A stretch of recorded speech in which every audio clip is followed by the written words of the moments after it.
And how are you doing for time? I'm okay, no problem. You're okay, cool. I'm at home. Yeah, I was going to say.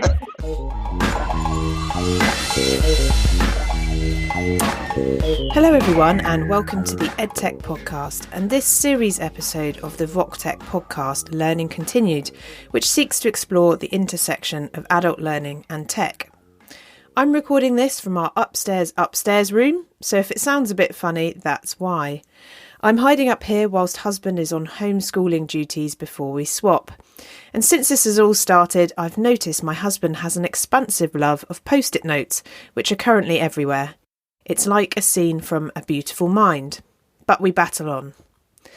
A big thank you to the UFI Voctech Trust for supporting this series and supporting the use of technology to deliver training and learning in these unprecedented times. Here's everything you need to know about UFI's Voctech Now grant funding, which has been launched in immediate response to the coronavirus pandemic.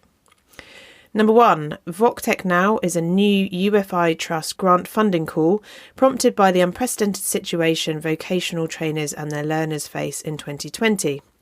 Number 2, UFI Voctech Trust are looking to support vocational training providers who need to move to digital delivery methods in order to keep their learners engaged, as existing face-to-face delivery models are restricted as a result of COVID-19.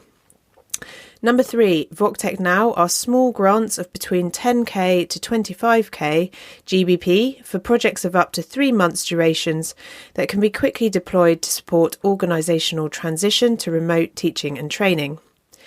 And finally, there's a small entry window. The call for applications opens on Monday, March the 30th. That's today, if you're listening as soon as this episode comes out, and closes on Monday, April the 6th. For all the details, go to ufi.co.uk. What else? Everything is moving so fast, and we hope that you, our listeners, are doing okay in whatever impossible situation you find yourself. Before we begin this week's episode, a few industry messages.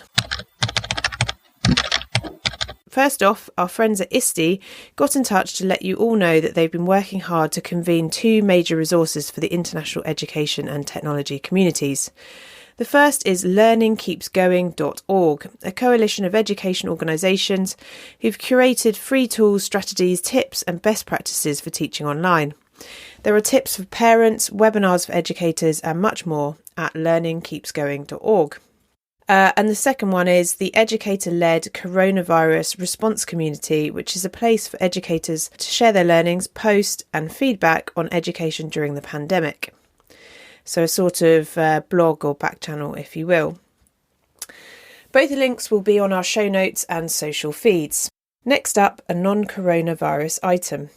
Before everything kicked off in earnest around the bug, you may have heard that EverFi, which designs and runs online courses for schools, university students and workplaces for more than 30 million learners across the US and Canada, has acquired EdComms, a London-based communications agency that specialises in education and works with some of the world's largest technology companies, sports leagues and brands.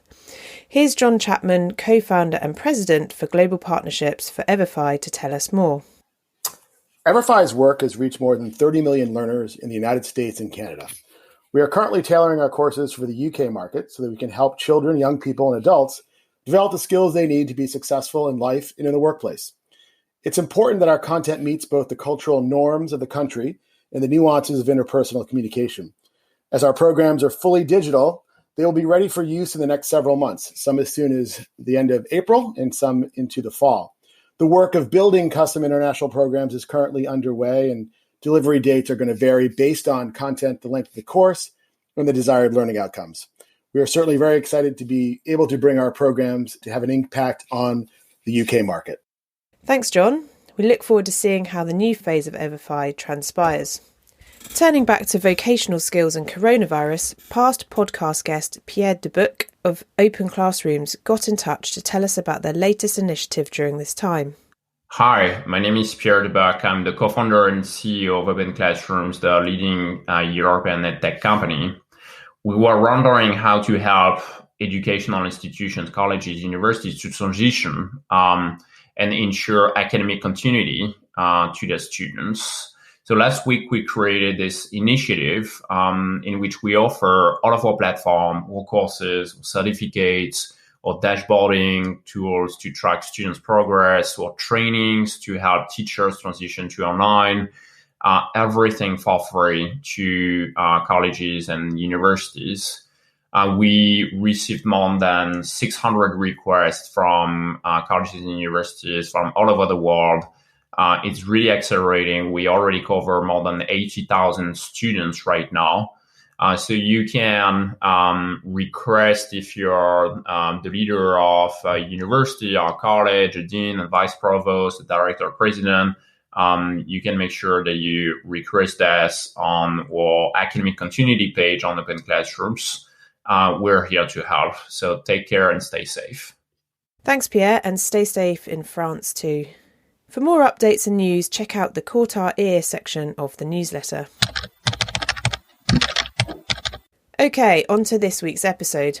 This week I'm chatting to Daniel Baril, Chairman of the Board of the Institute for Lifelong Learning, or UIL, at UNESCO, and Director General of the Canadian Institute for Cooperation in Adult Education. This recording was made just prior to the school closures in the UK. In retrospect, you can note by my surprise that in Canada the educational year will resume in September or October, just how much has happened since. In the few days that follow this recording, we've had the UK in lockdown, school and college closures, and our Prime Minister and heir to the throne have coronavirus. In this time of rapid change, Danielle and I talk about how institutions, health systems or education institutions, etc., are having to adopt an agile approach and move away from the process-driven bottlenecks of the past.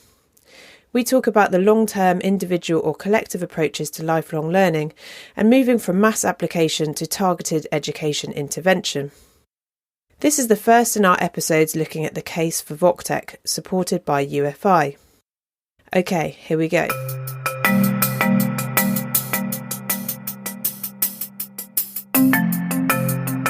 Cool. So, just having a fascinating chat with Daniel Baril, who is Chairman of the Board of the Institute for Lifelong Learning at UNESCO, and also Director General of the Canadian Institute for Cooperation in Adult Education. So welcome, Daniel. Welcome. A quick bio for our listeners' sake. Daniel Baril has long experience in lifelong learning. In addition to his position at the ISTE, he is a member of the Canadian Commission for UNESCO Education Sector, where he chairs the working group on education and adult learning and regularly teaches courses on adult learning at the University of Quebec at Montreal. Mr. Baril has published widely in his field of expertise and has repeatedly contributed to UNESCO education conferences. Finally, UIL is a global centre of excellence in lifelong learning. It provides support to policymakers and builds the capacities of countries to plan and implement lifelong learning policies and programmes. The Institute publishes quality research and monitors progress in lifelong learning around the world, enabling policymakers, researchers, practitioners, and representatives of civil society to make lifelong learning a reality for all. So, Danielle, please could you tell our listeners in your own words who you are and what you do? The short bio you just referred to highlight the fact that I'm involved at the Quebec, the Francophone part of Canada, and the Canadian level, and also at the international level in adult education policy development and monitoring. I've been doing that for 20 plus years. And what I could highlight as a characteristic of my experience, it's the fact that I'm traveling across different spheres of adult education, being literacy or community-based adult education or work-related adult education, monitoring of international normative instrument in adult education. So I've been touching to a lot of different field and topic in adult education. I'm more particularly interested in the implementation of the right to education beyond the moral call for a right to education and the legal dimension of it. There's a lot of system to put into place to make sure that that right is a reality for people and learners in their own personal life. And recently, another topic that really interested me, it's all those development in matters of different platforms and all that universe of the fourth industrial revolution and the digital possibilities that we have right now. How do they change adult learning? And that's a topic for the past 3 years that I've started to document and try to have a reflection and not lose beyond the technological dimension of it, not lose the humanistic perspective of those tools and how can they be channeled at the service of learners in general and work-based training. Fantastic. Well, there's several points I want to pick up there, but before we dive into them, I'm going to put to you something which is the broad topic of this particular episode. So I put here, this episode is about the case for vocational technology. Given your work, what do you see as the case for technological transformation for adult learning and education in the workplace, for skills development, etc.? I feel that the case for the technological transformation of adult learning and education, in a sense, it's been made and imposed by itself. We don't have to argue for it. By that, I mean that at an empirical level, adult learning and education has integrated various digital progress, and the adult learners themselves are using a wide array of digital-based learning provisions. In some of my recent work, I've talked about different platforms. The MOOC are well known, but even the MOOC are kind of an old-fashioned model. It's just instead of having a teacher or an educator in front of you in a class, it's just filmed and widely distributed using the internet. So it's kind of the same model, but just using internet as a system for wider distribution. YouTube, I found it really fascinating that an executive director of YouTube said that they numbered 1 billion of downloading of tutorial per day. Wow. So it's a major platform. It's empirically, it is part of people's life, linked learning. And there's various learning platforms that kind of structure themselves as personalized learning environment. And we see a lot of them. And there's all kind of virtual tutors and development. So to me, technologically and in more and more in learners' practices, the case has been heard. It is there. And we start more and more to see also at the pedagogical level a deep transformation of models and strategy. Right now, it's a given that learning could be on-site, online, or blending both, that learning activities could be structured or spontaneous. They could be institutionalized or experiential. They could be distributed through long program, micro-learning format. They could be provided by either a recognized, officially recognized teacher or trainer, by a peer, through autonomous learning.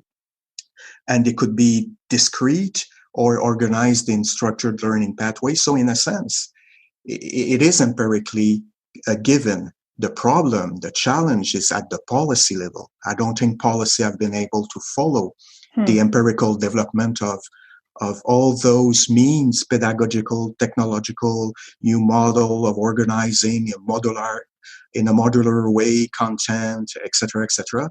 So policies have been running behind, and enterprise, I feel, are lacking either the knowledge or are kind of lost in the marketplace of training, digital-based or not. So it's more at the level of the leadership. Politically and at the enterprise level that I see that the case is not being made, but empirically it is a reality. That's so interesting because we quite often dig around into, whose responsibility is lifelong learning in the sense of individual versus state versus employer versus, educational provider. I was just thinking, I'd love to hear your perspective on what you're seeing from different countries around the world, because here in the UK, that pretty much all of the political parties are working on various lifelong learning policies. So whether that's having a sort of lifelong learning wallet or sort of personal budget that people can spend on their own learning, or various tax incentives be set up to encourage lifelong learning, or even things like the universal basic income, in the sense of them actually having the capacity to pay the bills and, reskill at a certain point of your life. I just wondered, from your top-down perspective, looking at different countries, what are some of the interesting policies that are being discussed that you'd like to highlight? What I see as a really innovative country is China. In terms of integrating artificial intelligence within education. They have a really populous country. They have major challenges in terms of people, and they're progressing a lot in terms of integrating technology and really counting on the cultural shift that a new generation, a younger adult, who will be older adult in 20, 30, 40 years, have integrated an app culture, an application culture. So they're used to just go online through application and all that. And we saw recently, a few days ago, UNESCO just published a report about how the Chinese government and education system was able to channel those progress in trying to answer and keep the educational system working in the context of the pandemic and the interruption. So I see a lot of interesting technological and pedagogical and policy-making development there. What you referred in terms of England about subsidizing or the economic contract of financing lifelong learning between the individual, the organization, enterprises, and the government are interesting. What's complex in that is we're kind of juggling two balls that reflects two basic principles of adult education policies.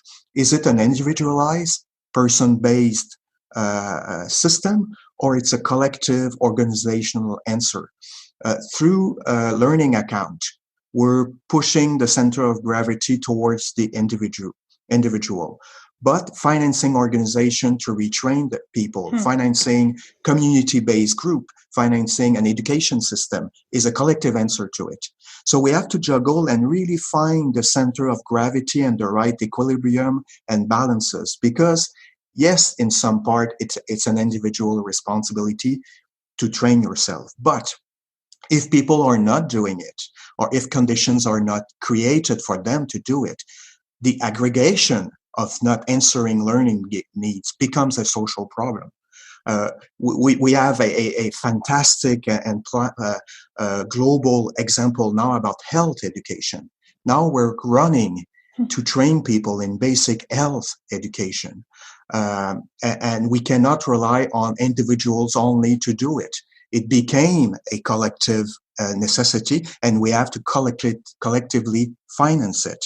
So those examples, in Canada, I find that we're putting more the focus on financing structure. We don't have a learning account where individual are not, the pressure is not put on a individual in a formal way, but it's kind of put in a really indirect way by letting people deal with their needs and not answering them through policymaking in general.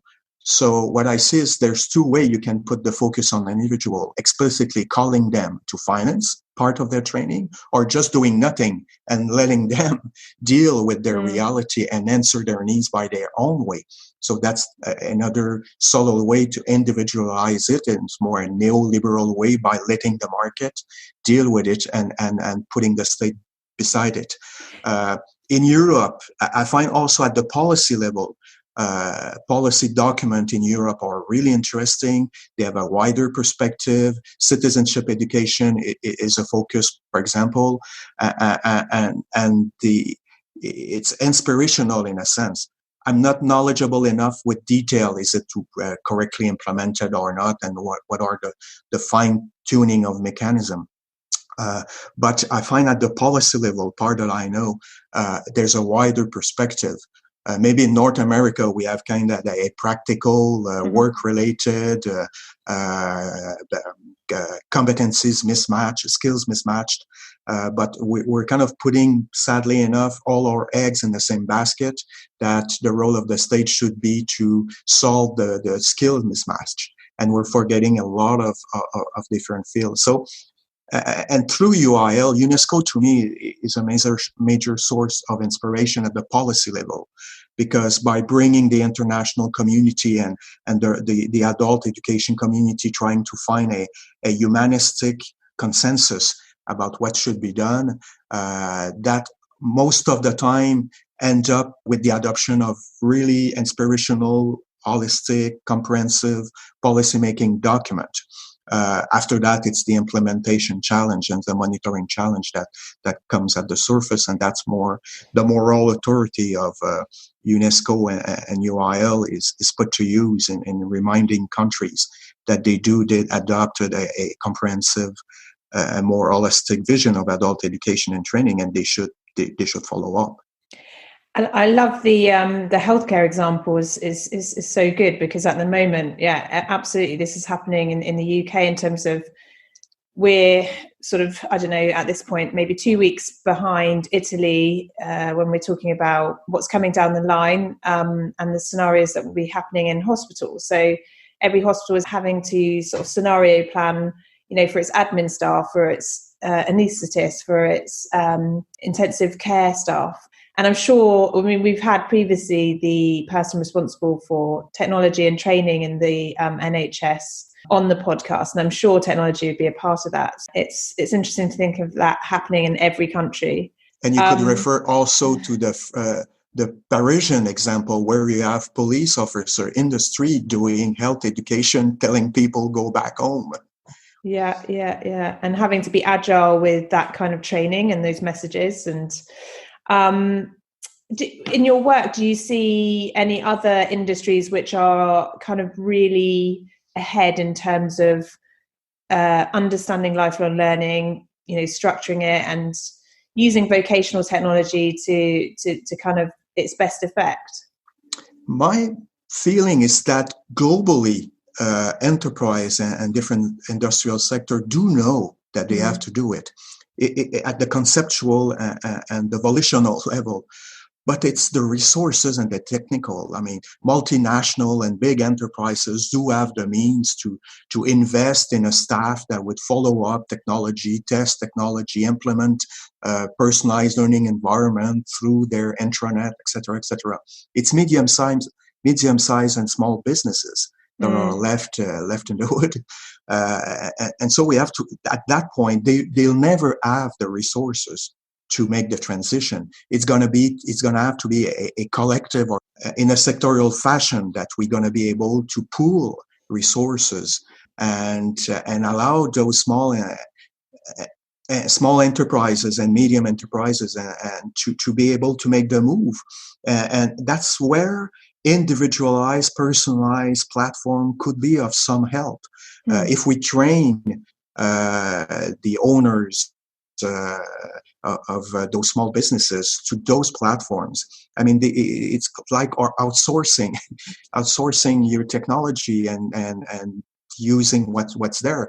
So there could be a way for them, but it's going to have to be structured by the state or at the sectorial level by a more collective approach. But I do feel over the board, depending also of the pressure, because in the service industry or the tourist industry, but even there we see podcasts, we see the technology happening. Right now we see everybody's putting online, the museum, library, artists are putting more and more online their work. So in a sense, even them, the high-tech industry, they're knowledgeable, they're able, they have the financial means to do the transition and integrate a lot of technology. But I do find the weakest part of the chain is small businesses. We're going to need a collective answer to help them, and individual workers also.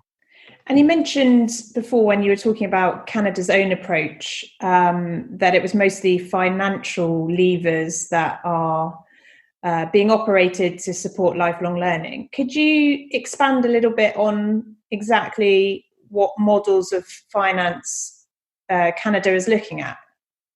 For example, if an enterprise wants to buy a new technology, they could be found to finance the training of people to get to know how to operate the new technology and integrate it. So it would be really surgical kind of investing to sustain and finance the training implied by integrating a new technology. There's also a field of financing community-based group, even in work-related issues, to try to help people that are far or don't have basic skills or unemployed or could be difficultly employed. So there's a lot of different organizations in social economy, for example, that are financed and mix the fact that they are businesses. The people do get a paycheck, but actually they're training platforms. So those kind of hybrid model between. There's kind of and what I saw recently is more and more Canada, like other countries, would really target towards specific population. Universal funding is basically non-existent. They would really target to specific intervention regarding specific population. And in Canada, we have that specificity, like any federation, that it's really complex because the provinces are the main actor in work-related training and education at large, and the federal government has to negotiate. So there's a lot of complexity in the governance of those policies. But one of the models is the federal government is transferring money to the provinces and let them orient that money toward what they know as priorities. So I would say really targeted financing towards specific person, financing hybrid and innovative kind of community-based group that are able to reach marginalized population and adapt their pedagogy to that specific population, take time to train them. And I would see those two things and as important specificity of the Canadian model. That's very helpful. Thank you. So I've got my next question here. It says, I read one of your blogs and this section really caught my eye. It reads, in a sense, adult learning and education policies and thinking must now bridge two different worlds if we do not want to leave hundreds of millions of persons behind. For instance, as we conceptualize and deliver the engineering of personalized learning environments relying on AI, the 1990 Jomtien Declaration on meeting the basic needs of all still resonates with acute urgency. A vertiginous educational gap risks widening the divide between people who lack basic education and those who are not only literate but also autonomous learners operating efficiently in a highly technological educational and learning environment. And I think this is such a massive point. So I guess my question in the follow-up, how do we ensure vocational learning technology affords benefits and access to all and bridge the gap that you so well describe in that paragraph? Yeah, we have a major change of perspective. I'll talk more about the northern country. And at the planetary level, the same challenges is there, but between countries is, let's say in Canada, in South Korea, close to 2/3 of the population do have postgraduate level of schooling based on OECD data. 30, 40 years ago, there was close to half of the population didn't have high school. So in 40, 30 years, we kind of, people without high school went from being close to a majority to being a minority, 10, 15%, 17, under 20%. So what was an intervention into a massive intervention in terms of getting everybody to get a high school should now be a more surgical and targeted intervention linked to a minority. So that's the background to me of a major shift. And it's always been the mission of adult education to be kind of a second chance education intervention to allow that people who didn't have a basic education to be able to get it later on in adult life and create a lifelong learning perspective.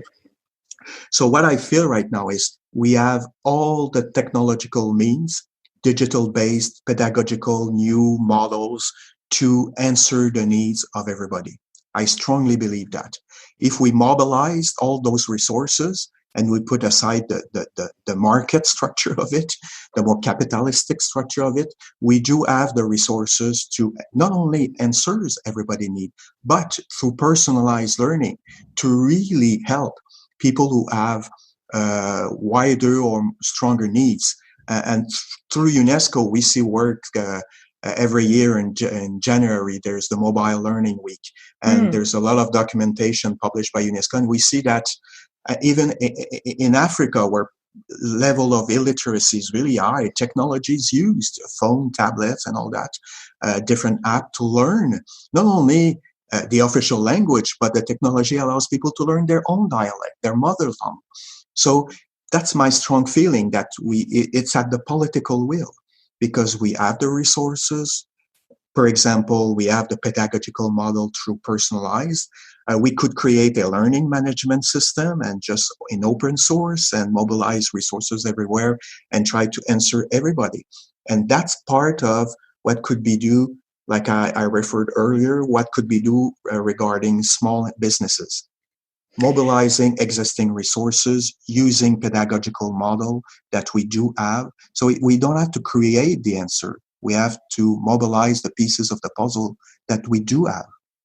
And this is interesting because, before we were recording, we had a conversation about this in the context of coronavirus at the moment, and the fact that what we're seeing is a lot of the opportunity to learn and continue learning is there. So the technology is there, but it's, like you said, bringing these things together in a coherent way.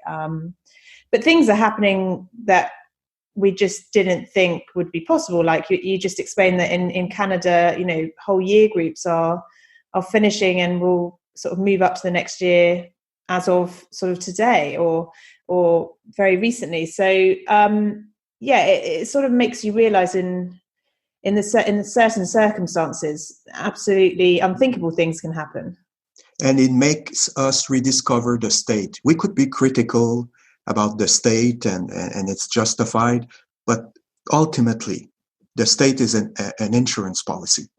When we do need to be together and when we do need to go beyond individual reflexes, the state is there and it's a tool, it's a resource. So it's the embodiment of a collective political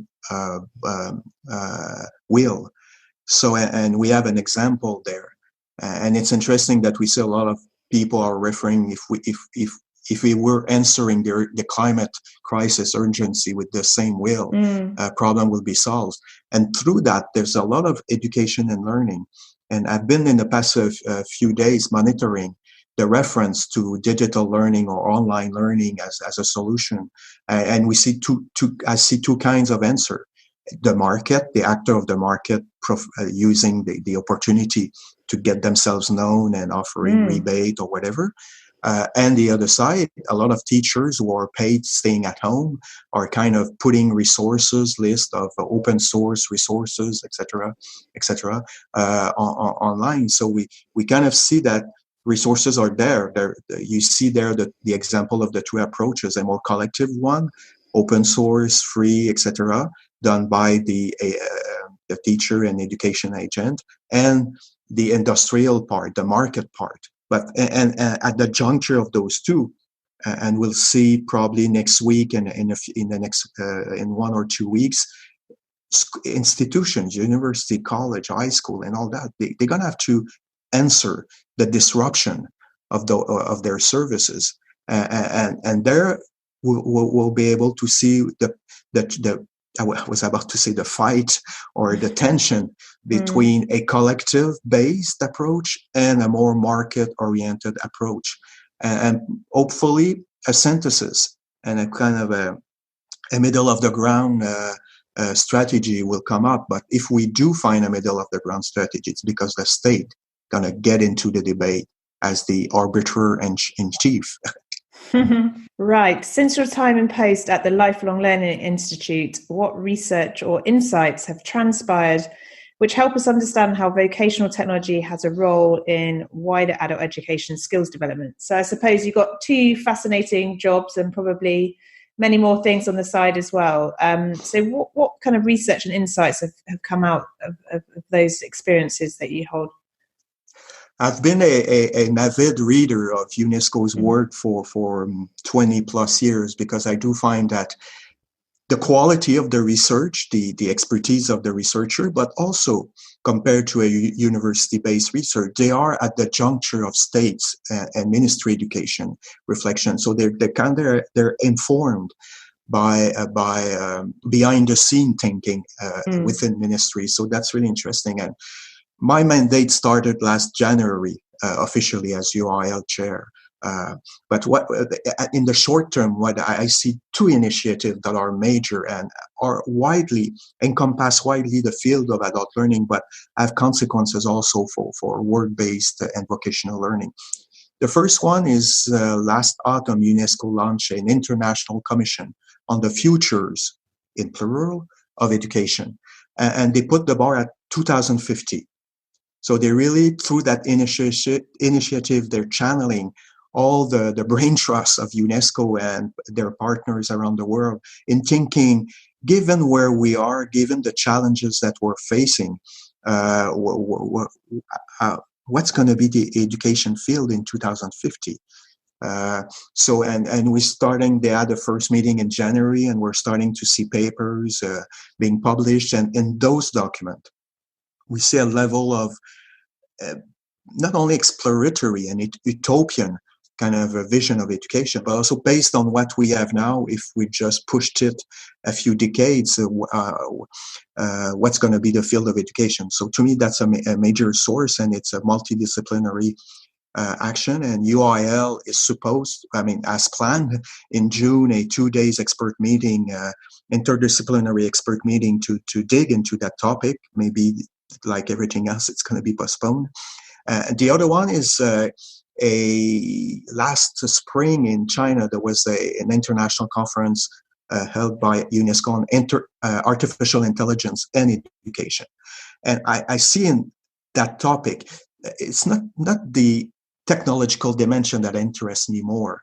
It's really how an educational model is being redefined, an understanding of the actors, the educational agents, not only the educator, the programmer, the technological pedagogue. So there's a new field, new function within the educational community that appears through that reflection of the integration of artificial intelligence and in education.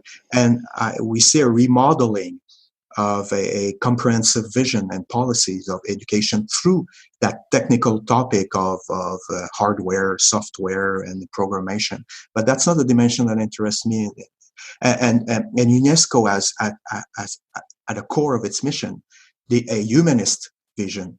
So what's really interesting is the mingling, the confrontation of the humanist vision and aspiration of UNESCO and those new model of artificial intelligence in education. And that really specific and important question: is it an individualized model, every learner alone in front of their screen in a personalized pathways, and/or there's a collective aspect through it?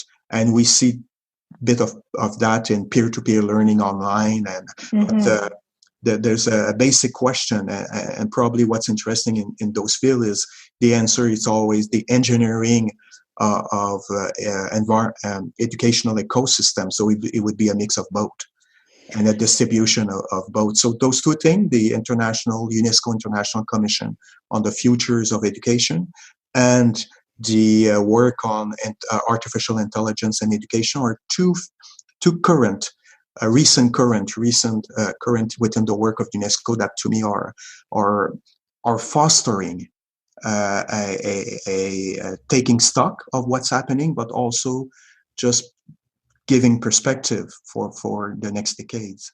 So final question. What are the people, projects, books, podcasts, or other things which you enjoy and go back to for inspiration? It's not a academic source, but I do a daily Twitter monitoring on different hashtags: digital learning, micro learning, micro credential, instructional design, learning design, virtual tutors, learning management system, AI and education. And that keeps me up to date with new researches, publication practices and educational offer. And it's interesting because Twitter is reacting at a daily time span. So it's a way to really get in touch, because those new fields are partially, but not totally mainstream within academic research. So if you want to know what's happening, and it's through Twitter to me that I see that.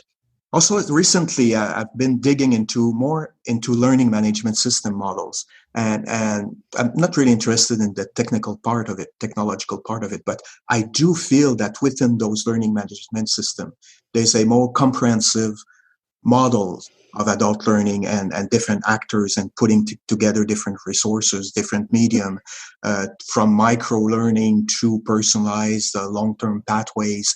And I feel in the vocabulary and at the conceptualization of those platforms, we might have the new paradigm of adult education policies.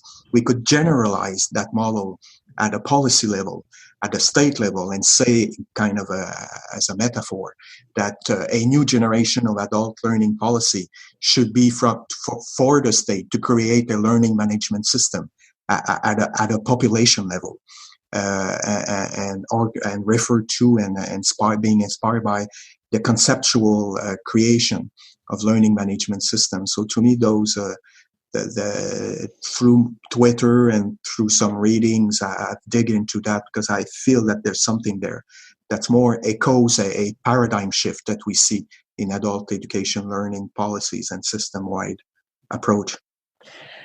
And outside of lifelong learning conversations, how do you relax as well? How do you switch off? I'm not good at that at a personal level, because I mean, I'm one of those lucky person where the job is an interest and a personal interest and a passion.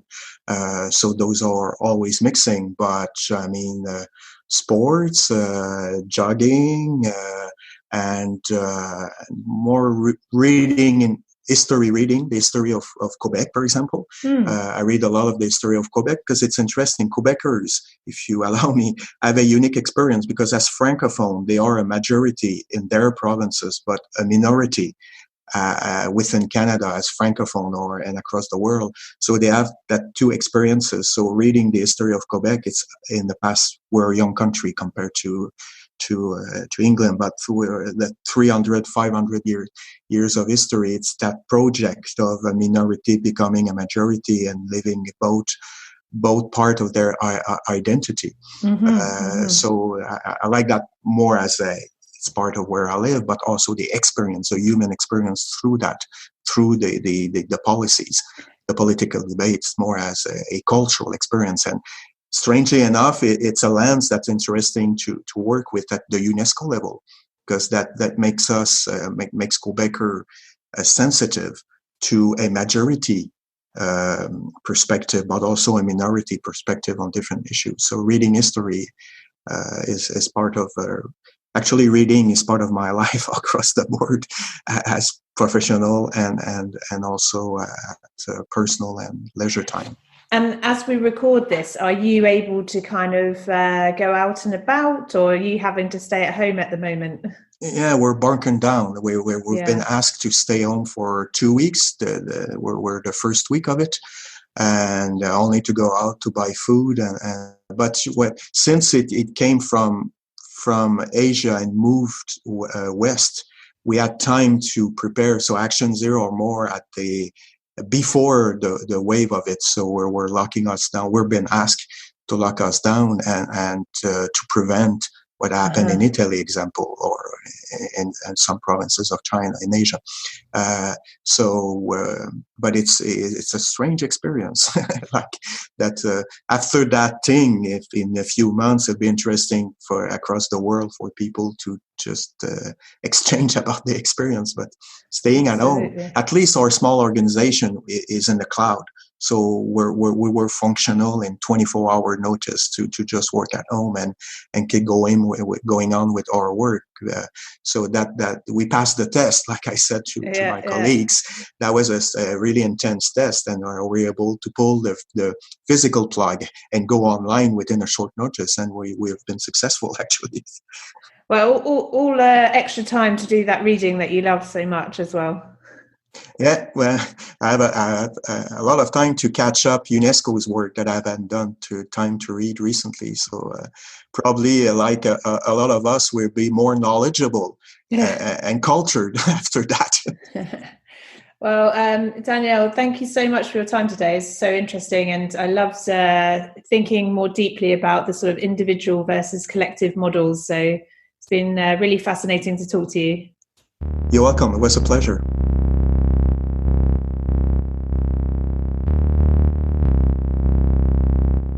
That's all for this week's episode. Thanks so much for listening in and sending your listener voicemails in. UFI Voctech Trust for supporting, and Daniel Baril for being such a fantastic guest.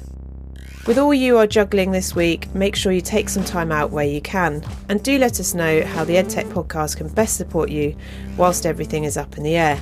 We have some things in development and want to be a useful presence during this time. That's it for now. Have a great week, where you can. Bye-bye.